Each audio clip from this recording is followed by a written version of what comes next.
back to my channel. If you are new here, my name is Laurel. I am an aspiring YA author. I'm also a wife, mama of 3 boys, and a spoonie, so kind of all the things. This is my quote-unquote AuthorTube channel. There's occasionally other content as well, but mostly content in terms of reading and writing. And I am putting up videos every Tuesday with bonus videos and live streams on Thursdays. So here I am, happy Tuesday, and I am here with my 1,000 subscriber Q&A. First thing I need to say is thank you. Thank you, thank you, thank you. I am so grateful for every one of you that is here and that watches my videos. This channel, as most of you know by now, used to be my mommy lifestyle channel. We used to be daily vloggers over on a channel called The North Life, and then this was my sort of sit-down video channel where I did mommy and lifestyle related content. And as things changed on YouTube and as things changed in my life, this channel evolved to become a sort of AuthorTube channel.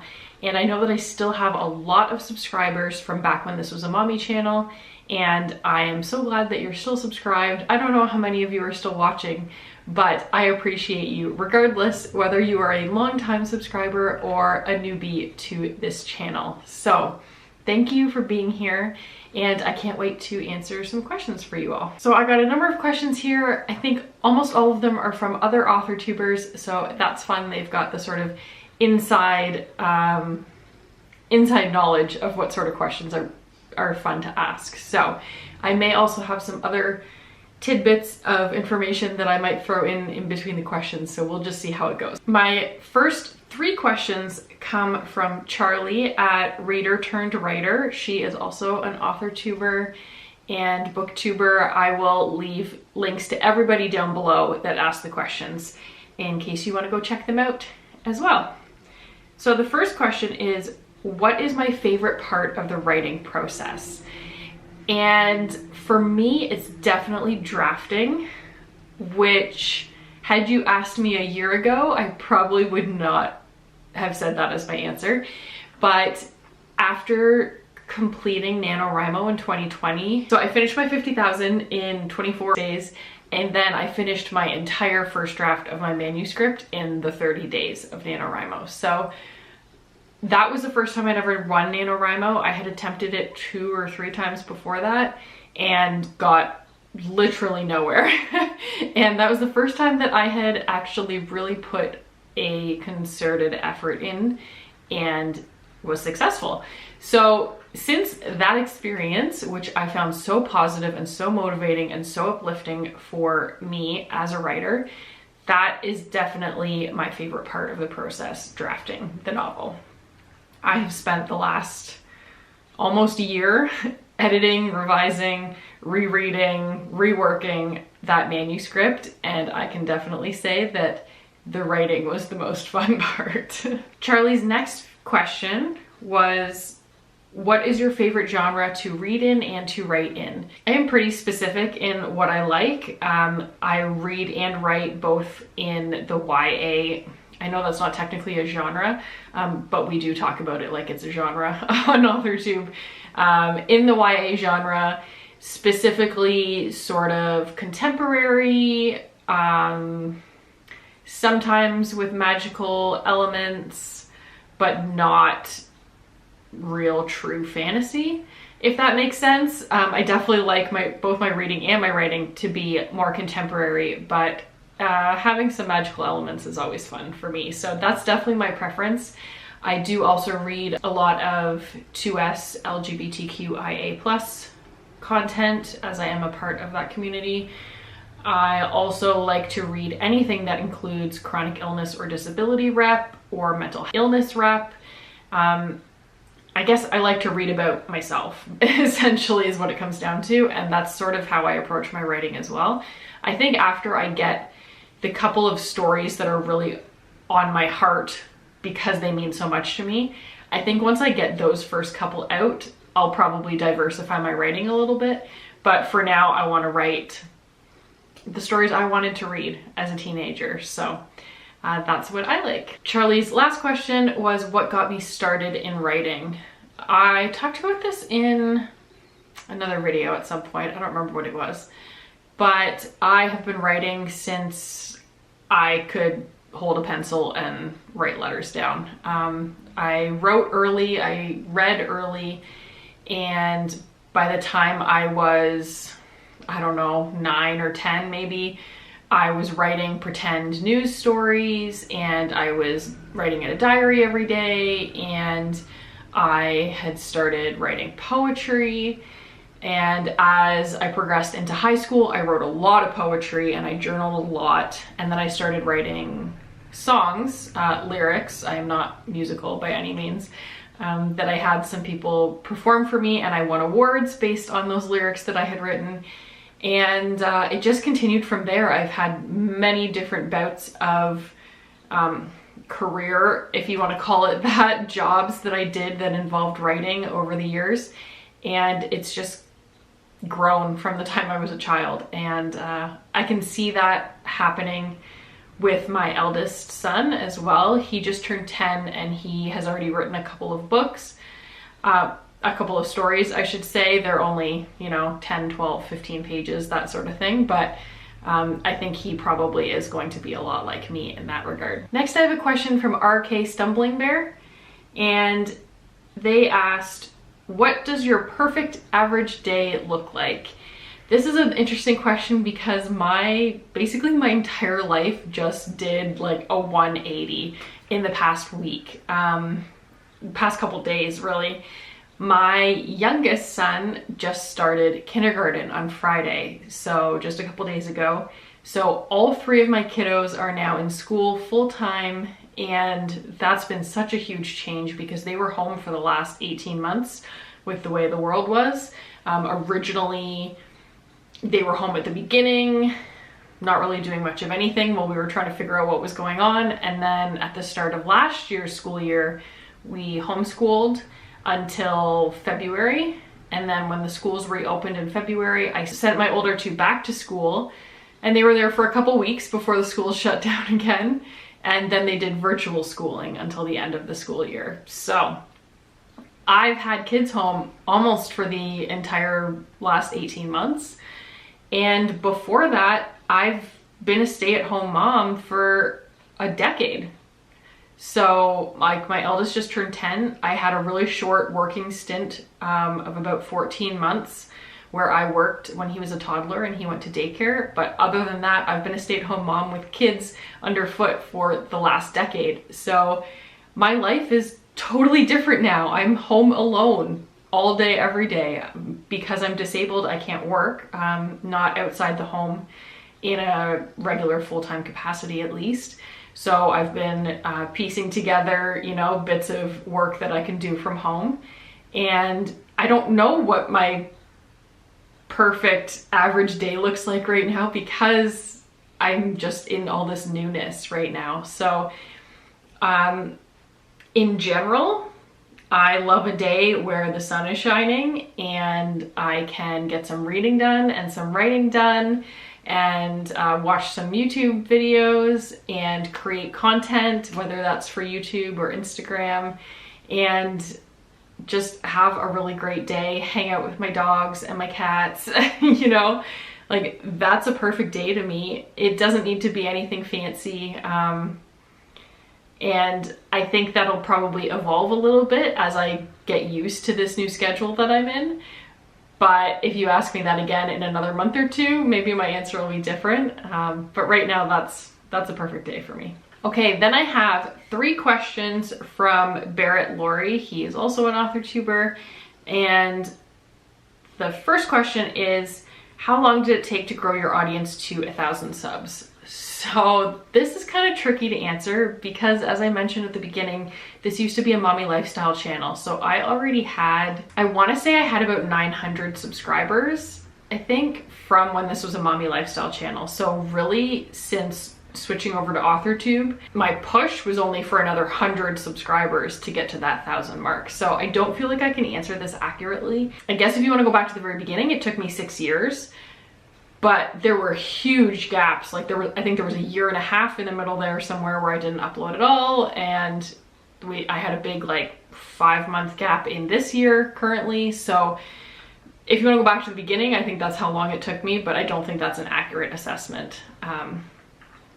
So I can't really answer that. Barrett's next question was, which video or topic gained you the most subscribers? So for this one, I was able to condense my analytics down just to when this was an AuthorTube channel, as opposed to looking at all the videos from when it was a mommy lifestyle channel. So my best AuthorTube video for gaining subscribers was the AuthorTube newbie tag. I uploaded that in September or October of 2020. So just about a year ago, and that has been the one that gave me the most subscribers. I don't know if that's still a super popular video that people search for and would still gain you subscribers, but I think in general, any tag video that you do will get more views. That's just the way it works. And Barrett's final question was, what is your best advice for newer AuthorTubers hoping to break 1,000? Again, I feel like I'm not really qualified to answer this because I didn't break 1,000 as an AuthorTuber the entire time. I really was only breaking 100 as an AuthorTuber. And so for that reason, I don't really feel qualified. But I will say that consistency is key. Uploading on a regular schedule, uploading tag videos is a great idea. Uploading original content is the best way you can go. And I know that's difficult. I often struggle with video ideas to keep things fresh and do something that I don't feel like is copying somebody else and that sort of thing. It's difficult a lot of the time to come up with new video ideas. But if you can come up with even one like really awesome video idea that no one else has done yet, that's maybe like a niche subject, but something that a lot of AuthorTubers might be looking for, you can often gain a lot of views on that video, and it can sort of, you know, set your whole channel in motion. In comparison, when I had my mommy lifestyle channel, my most popular video, which has I think almost 50,000 views on it from this channel, was a live pregnancy test video. So like, you just need to find that thing that a lot of people in our niche are looking for, and then you're gonna get views. So again, I don't feel qualified to really answer this question, but that would be my suggestion. Consistency, tag videos because we already know those are super popular, original ideas because that's gonna get you a lot of eyeballs, and just being a part of the community, commenting on other people's videos, interacting with their cards and their polls and everything else. Just being a part of the community. And if you have other social media, like add those other AuthorTubers on social media and you can start chatting back and forth and making some friends, which doesn't necessarily contribute to your success on YouTube, but will considerably contribute to your happiness and the worth that you are finding in being a part of the YouTube or AuthorTube community. I have 2 questions left here. These are both from Candice at Soul Cadence. I will link her down below as well. She's also an AuthorTuber, and she is also chronically ill like I am. So her questions kind of reflect that a little bit. So number 8 is, how are you focusing on building your author platform? To be honest, this has not been a priority for me at this point. I am so early in my writing career that the actual writing has been the priority, and the revising and editing and the moving through the process to do something with this manuscript that I worked so hard on. And the building the author platform is really taking a back seat to that. I do think in this day and age, and I've heard agents say this, that having a online presence, whether that's on Instagram or Twitter or YouTube, is extremely important. It can sometimes sway whether a editor is going to pick up your book for their publishing house. It can sometimes sway whether you're even going to get signed with an agent. The better your platform online, the better success you will have. except if you're posting things that are going to alienate your readers. And this is the part that I have the most trouble with, because I am very vocal about 2S LGBTQIA plus rights, about reproductive rights, about, oh, so many things. There's so many things that I talk about, not on YouTube necessarily, on my Instagram, that can ruffle people's feathers, that can really make people decide whether they like you or not before they've even picked up your book. So that is something that I recommend being really careful with. For me, I would rather be authentically myself, be transparent, speak about my beliefs, stand up for what I believe is right, make the world a better place, potentially, hopefully, than to silence myself or stifle those things back in the hopes that I will get readers one day. To me, it's more important to speak my mind and do the right thing in the here and now, and not worry about what other people may think about it, whether that's agents or publishing houses or readers or anything else. I will say, however, it is important that if you, like me, are going to share those types of things, that you are careful, that you are checking your sources before posting things, that you are posting things in a respectable way, not in a judgmental or demeaning way. I think this is probably a whole video in and of itself, but that's just something that I've had to really pay attention to when trying to build my author platform, I guess, is making sure that what I'm saying is worth losing potential life-changing things for, if that makes sense. So yeah, until now I haven't really thought about it all that much, and I don't know how much I'm really gonna think about it in the next handful of months either, as we jump into Preptober or NaNoWriMo. I'm just gonna keep creating content that I like creating. I'm gonna keep sharing things that are important to me, and we'll just see how it goes. And Candice's final question was, and would you be interested in collaborating in the future with another Spoonie author mom? Absolutely, I would love to do that. When I was a daily family vlogger and a mommy lifestyle videographer, I don't know, is it still called vlogging? I loved collaborating with other, can you hear my dog out there? Stop it. I loved collaborating with other channels, with other families, with other moms. I think it would be really cool to do some sort of a Spoonie author mom collaboration. I would just have to think about that and see what that maybe would look like. But yes. Anyways, that's all the questions I had. As I said, I will link all those channels down below so that you can check their content out as well. And as for me, I have to get to work. I have all kinds of brainstorming and research to do. I'm trying to get the bulk of it done before Preptober, so that when Preptober arrives, I can focus on the little details, character development, developing my setting, and actually plotting all my scenes, because I like to plot every single scene individually to make sure I've hit all the points in a story structure and gotten everything on paper. So that's what I'm about to jump into, work. And I hope you're about to jump into work as well, because that's what we're here for, right? And the other thing I wanted to mention is that I am doing my very first live stream on Thursday. So 2 days from when you're seeing this, Thursday the 16th at 10 a.m. Eastern time. I have never done a live stream by myself before. I have been on one live stream with a couple of other AuthorTubers, and I'm just gonna dive in. I don't know what I'm doing. I don't know what I'm gonna talk about. We're gonna do some sprints. I'm really chatty, as you can probably tell by my videos. They're always way too long and people never watch the entire video. So I'm thinking that a live stream might be a good spot for me.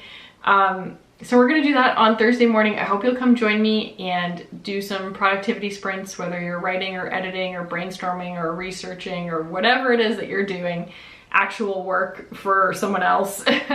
So I will be here Thursday at 10 a.m. Eastern Standard Time. And I hope I will see you guys there. Bye, friends.